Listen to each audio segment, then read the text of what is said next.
Immigration raids across the country have led to protests and lawsuits, and even the military deploying on U.S. soil. But the White House's new, more aggressive approach to enforcement is also stoking fear in immigrant communities, and it's changing the way a lot of them live their daily lives. ABC 10 News reporter Adam Campos joins us in studio. Adam, you found that a lot of people are putting off the kind of major financial decisions that play right into that American dream that made a lot of them want to come here. And I think when we talk about the American dream, one of the first things you think of is buying a home. It's a hallmark in the American dream for many immigrants. But now, realtors are calling this the perfect storm. Buyers are already facing a rough market, competing with high prices, lower inventory, and high interest rates. And now the concern of immigration rates making it even more difficult for them to achieve that.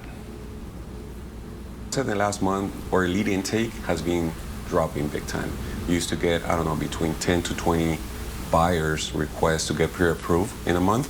Right now, if we're lucky, we get 10, right? My market is between 80 to 85% of Hispanics.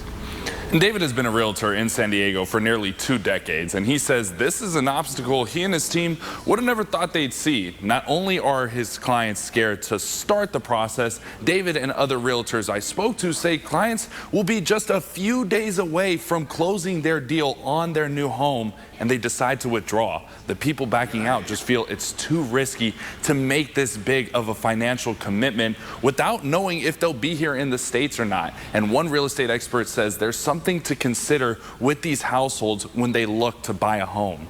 They generally live in what we call mixed status households.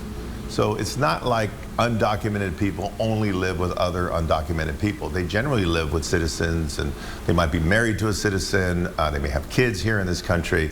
And when talking about those mixed status households, one study from 2016 by Cornell University sounded off on the financial strain mass deportations would have on families during the first Trump administration. And the study suggests if the wage earner is deported, the risk of foreclosure for that family and that home skyrockets, adding to racial inequality in the U.S. And both David and Gary are recommending their clients right now to get legal advice as they try to navigate this obstacle.